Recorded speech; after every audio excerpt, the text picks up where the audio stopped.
Hello mga katindera, alam nyo ba may na-experience ako sa GCash?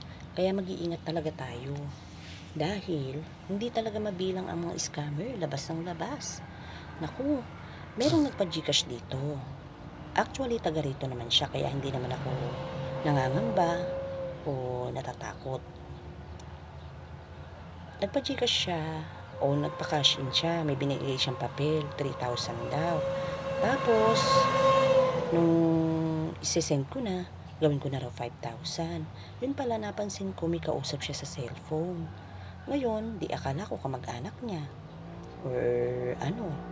E di, nung bago ko isend, parang hindi ko matuloy-tuloy isend. Tapos, tinanong ko siya bago ko isend kung kamag-anak niya ba ito. Kamag-anak niyo po ba? Sabi ko ganun, oo daw, emergency daw. O di, sinend ko na kasi sinabi niya emergency.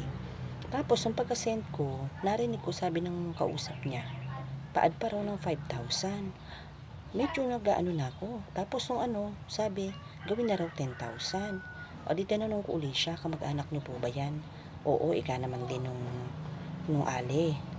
E di, ay sige po, sandali lang po kako. Pero nag-iisip na ako ng idadahilan kasi ala pa siyang binibigay na pera. O di, nung nakaisip ako, sabi ko, kuhanin ko muna yung pera. Sabi ko, kailangan ko po muna 15,150 po. Tapos nagulat siya, sabi niya, saan ba manggagaling yung pera? Opo, kayo po yung nagpapakash in. Pag cash in po, kayo po magbibigay ng pera. Tapos isisend ko po yung Gcash sa pinapasendan nyo, kakang ganun. Ngayon po, 5,050 yung ibibigay nyo po. Nasend ko na po yung 5,000. Yung 10,000 hindi ko pa po nasisend. Isisend ko pa lang. Kaya kukunin ko po muna yung pera. Ibigay nyo po muna yung pera bago ko isend yung 10,000, sabi ko. Ngayon,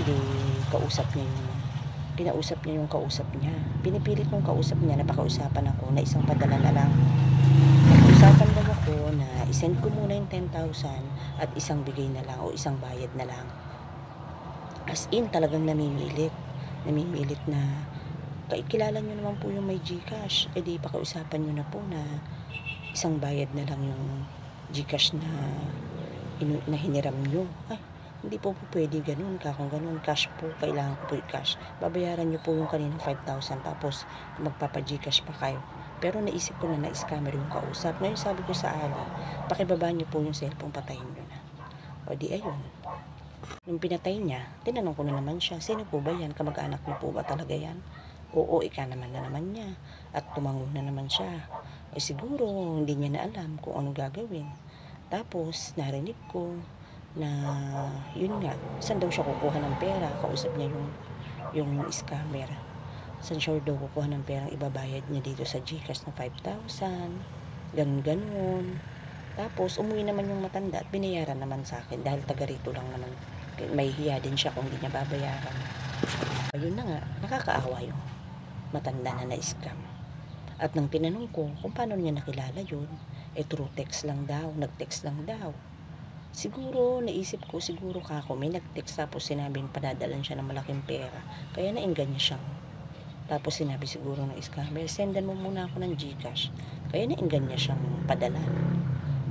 Napakalaki. Tapos, yung isa pang kakilala ko na Gcash din, nakapag-send din siya ng 3,000. So, bali 3,000 plus 5,000, 8,000 yung na-scam sa kanya. Kawawa din yung Ali. Pero wala naman din kaming magagawa kasi siya yung nag-cash in dito. May dala-dala siyang papel at nagpa-cash in siya agad. Tapos, tinanong ko naman siya bago ko isend kung kamag-anak niya ba yun. Oo naman daw. O di, sabi niya pa emergency. O di, yun, sinend ko. Pero kung sinabi niyang hindi niya yung kakilala, hindi ko isisend yun. Di sana hindi pa siya naisahan ng 5,000. Ngayon, nung nakausap ko siya, sabi niya, buti na lang daw, hindi ko na siya naisend yung 10,000. Kung hindi, sayang pa, 10,000 pa sana ulit. Sabi ko, nakutubang ko na po kasi yun. Kako.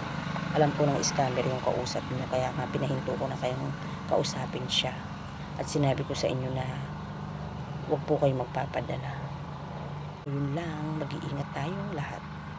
Lalo na sa mga Gcash, cash in, cash out. Ako talaga, kapag hindi ko kakilala, hindi ako nagsisend. Yun naman, kung kakilala ko, taga rito lang, kaya sinend ko agad.